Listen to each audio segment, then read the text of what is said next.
Hello everyone, स्वागत है आप सबका इस वोकेबुलरी सीरीज की आज की वीडियो में। और सबसे पहले तो आपको रक्षाबंधन की बहुत बहुत बधाइयाँ। और आप सबको ये भी पता होगा कि हम 75th इंडिपेंडेंस डे सेलिब्रेट कर रहे हैं इस टाइम पे, तो उसके लिए भी आपको बहुत बहुत बधाइयाँ। तो चलिए स्टार्ट करते हैं अपनी आज की वीडियो को। तो हमारी जो पहली रिपोर्ट है वो ये है, टू बूस्ट स्पेंडिंग सेंटर ने क्या किया है, रिलीज किया है 1.16 लाख करोड़ टू स्टेट्स। ठीक, ताकि स्पेंडिंग बढ़ा सके स्टेट्स की, उसके लिए सेंटर ने रिलीज किया। और इसमें से सबसे ज़्यादा जो शेयर मिला है वो यूपी को मिला है, मतलब पॉपुलेशन के हिसाब से ये चीज़। ठीक, तो हमारे लिए इंपॉर्टेंट यहाँ पे है ये वर्ड डेवोल्यूशन। ठीक, तो देखते हैं इस डेवोल्यूशन वर्ड का मतलब क्या होता है। DEVOLUTION। ठीक, यह है हमारा वर्ड डेवोल्यूशन। तो यहाँ पे लिखा हुआ क्या है, the centre on Wednesday release over 1.16 lakh crores to the states, equivalent to 2 monthly installments of tax devolution to help front load state governments capital spending। ठीक है, ये सब ठीक है, लेकिन यहाँ पे क्या लिखा है कि 2 मंथली इंस्टॉलमेंट्स के बराबर का एक ही बार में इन्होंने गवर्नमेंट ये स्टेट गवर्नमेंट्स को दे दिया है। तो इसके लिए हमारे पास इंपॉर्टेंट है कि हम इसको पढ़ें कि डेवोल्यूशन का मतलब क्या होता है। देखिए, इसका मतलब होता है द ट्रांसफर ऑफ पावर। किस चीज का ट्रांसफर? पावर का। ठीक, किसको? To local administration. ठीक,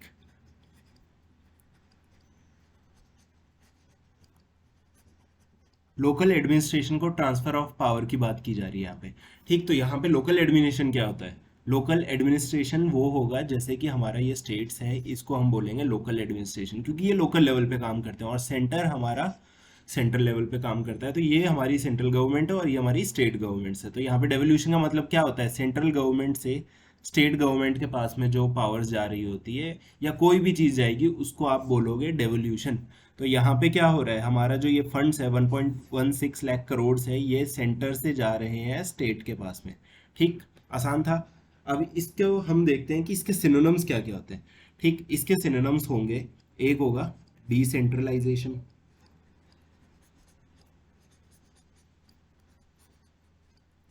डिसेंट्रलाइजेशन का मतलब क्या होता है? डिसेंट्रलाइजेशन वही चीज होती है जब सेंटर अपनी कुछ पावर्स को या अपनी किसी चीज को स्टेट्स के पास में दे दे, ताकि वो लोग भी अच्छे से फंक्शन कर पाए। तो उस चीज को हम कहते हैं डिसेंट्रलाइजेशन। और दूसरा रहने वाला है हमारा सिनोनिम इसमें, ट्रांसफर। ठीक, यहाँ पे क्या हो रहा है? यहाँ पे ट्रांसफर हो रहा है, यहाँ पे डिसेंट्रलाइजेशन नहीं हो रहा है। इस वाले केस में यहाँ पे हो रहा है ट्रांसफर। ठीक, तो आपको क्या समझ आया कि सेंटर ने 1.16 लाख करोड़ स्टेट्स को दे दिए ताकि वो अपना खर्चा संभाल पाए और स्पेंडिंग बढ़ा पाए। ठीक, तो इसको हमने क्या बोला है? इसको हमने बोला है डेवोल्यूशन। तो उम्मीद है आपको ये वर्ड अच्छे से समझ आ गया होगा। इसके बाद में जो हमारी नेक्स्ट रिपोर्ट है वो ये है, RBI targets unfair methods in digital lending. जो डिजिटल लेंडिंग हो रही है उसके लिए नए नॉर्म्स निकाल दिए हैं। ठीक है, तो ये आप पढ़ लेना, इसका इंपॉर्टेंट है। अब इसका पहला वर्ड जो है हमारे लिए वो है अनब्राइडल्ड। ठीक, UNBRIDLED। ठीक, अब ये अनब्राइडल्ड होता है क्या है, उसके पहले हम इसको स्टेटमेंट को अच्छे से पढ़ लेते हैं। The concerns relate to unbridled engagement of third parties, mis selling and breach of data privacy. हमारे लिए इतना ही इंपॉर्टेंट है। तो अनब्राइडल्ड एंगेजमेंट, ये होता क्या है अनब्राइडल्ड एंगेजमेंट? उसके लिए हमें समझना पड़ेगा कि अनब्राइडल्ड क्या होता है। देखिए, अनब्राइडल्ड को आप बोलोगे, इसके सिनोनिम्स भी यही है, अनकंट्रोल्ड। जब कोई चीज़ कंट्रोल्ड में नहीं होती तो उसको हम बोलते हैं अनकंट्रोल्ड। मतलब कि ये जो एंगेजमेंट्स है ये बिल्कुल भी कंट्रोल में नहीं है, तो क्या है? ये अनब्राइडल्ड है। ठीक, ये इसका पहला सिनोनिम हो गया। दूसरा सिनोनिम हो गया अनकंस्ट्रेंड। मतलब इसको कोई रुकावट भी फेस नहीं करनी पड़ रही है, इस पे ऊपर कोई कॉन्स्ट्रेंट्स नहीं है, तो ये होगा हमारा फिर से अनब्राइडल्ड।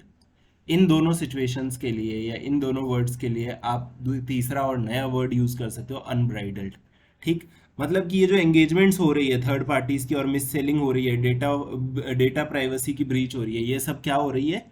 अनब्राइडल्ड हो रही है। मतलब कि कंट्रोल में नहीं है बिल्कुल भी, इन पे कोई कॉन्स्टेंट नहीं है। तो इनको कंट्रोल में करने के लिए और इन पे कंस्ट्रेंट लाने के लिए, मतलब कि कुछ रेगुलेशन लाने के लिए नए नॉर्म्स निकाले जा रहे हैं। नॉर्म्स मतलब नए रूल्स, नए कानून। ठीक, तो वही चीज़ कर रही है कौन? आरबीआई।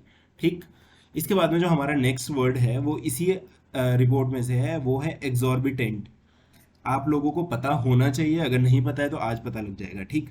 तो यहाँ पे क्या है, अनब्राइडल्ड एंगेजमेंट हो रही है, तो चार्जिंग, कौन कौन जो लोग हैं इससे रिलेटेड, वो लोग क्या कर रहे हैं, एग्जॉर्बिटेंट इंटरेस्ट रेट्स चार्ज कर रहे हैं, ठीक। तो एग्जॉर्बिटेंट आपको आइडिया लग गया होगा कि क्या होता है एग्जॉर्बिटेंट, ठीक। तो ये लोग क्या कर रहे हैं, एग्जॉर्बिटेंट इंटरेस्ट रेट चार्ज कर रहे हैं, मतलब कि बहुत ही ज़्यादा हाई इंटरेस्ट रेट चार्ज कर रहे हैं, ठीक। क्योंकि इंटरेस्ट रेट कभी मैंने लो होते हुए तो देखा नहीं है, तो वही होता है कि हाई होता है, ठीक। अब इसका मतलब क्या होता है, देखिए इसका मतलब होता है अनरीजनेबली हाई, ठीक। अनरीजनेबली हाई मतलब आप लोग कई बार देखते होंगे कि किसी चीज़ के रेट्स बहुत हाई है, इंटरेस्ट रेट बहुत हाई है, जैसे कि आजकल प्रॉपर्टी के लिए आप कुछ भी होम लोन ले रहे हो वो सब बहुत महंगे हो चुके हैं, ठीक। तो अनरीजनेबली हाई है, हालांकि ये जो होम लोन है ये तो गवर्नमेंट ने अपना रेट्स बढ़ा के उस चीज़ को किया है, चलो उसके पीछे रीज़न है, लेकिन बहुत सारी चीज़ों के जो प्राइसेस होते हैं वो एग्जॉर्बिटेंट होते हैं। क्या होते हैं, एग्जॉर्बिटेंट, मतलब कि अनरीजनेबली हाई, कि उसका कोई रीज़न नहीं है फिर भी वो बहुत ज़्यादा हाई रहते हैं, ठीक। तो बस यही चीज़ है, इसको अगर आप उसमें हिंदी में देखना चाहोगे तो क्या होगा, ये होगा बेहद, है ना, बहुत हाई है, तो मतलब बेहद हाई है, ठीक। उसके बाद में इसके सिनोनिम्स क्या क्या होंगे, एक तो इसका सिनोनिम होगा एक्सेसिव, EXCESSIVE, एक्सेसिव हो गया। दूसरा हो जाएगा आपका जब कोई चीज़ बहुत हाई होती है, क्या होती है, स्काई हाई, ठीक, बहुत ज़्यादा हाई है। ये क्या है, सिनोनिम्स है किसके, एग्जॉर्बिटेंट के। अगर आपको किसी भी चीज़ के लिए अनरीजनेबली हाई वर्ड को यूज़ करना है तो आप यूज़ करोगे एग्जॉर्बिटेंट, ठीक। इसके बाद में जो हमारा नेक्स्ट वर्ड है वो है यहाँ पे इंट्रैक्टेबल, ठीक।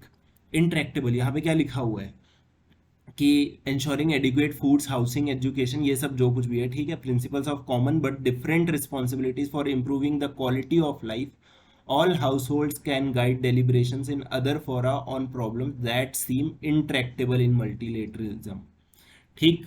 तो ये उन प्रॉब्लम्स की बात कर रहा है जो कि इंट्रैक्टेबल है, तो इंट्रैक्टेबल प्रॉब्लम्स को डिफाइन कर रहा है, उनको बता रहा है। तो इंट्रैक्टेबल क्या हुआ, एडजेक्टिव हुआ, ठीक।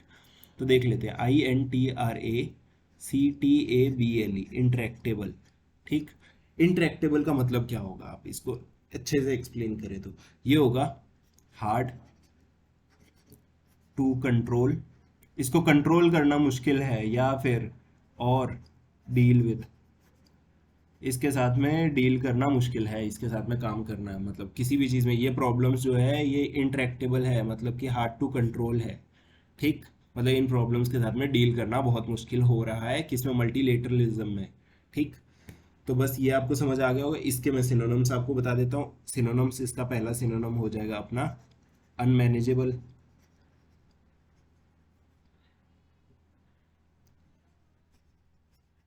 अनमैनेजेबल हो गया, और दूसरा हो जाएगा अपना अनकंट्रोलेबल, ठीक। तो ये दोनों वर्ड्स हैं किसके, सिनोनिम्स, इंट्रैक्टेबल के। कोई भी चीज़ अगर अनमैनेजेबल है, अनकंट्रोलेबल है, कोई प्रॉब्लम है ऐसी, तो हम उसके लिए यूज़ करने वाले हैं इंट्रैक्टेबल। तो यही थे आज के अपने 4 वर्ड्स। अगर आपको वीडियो पसंद आई तो इसे लाइक करें, शेयर करें और सब्सक्राइब ज़रूर करें।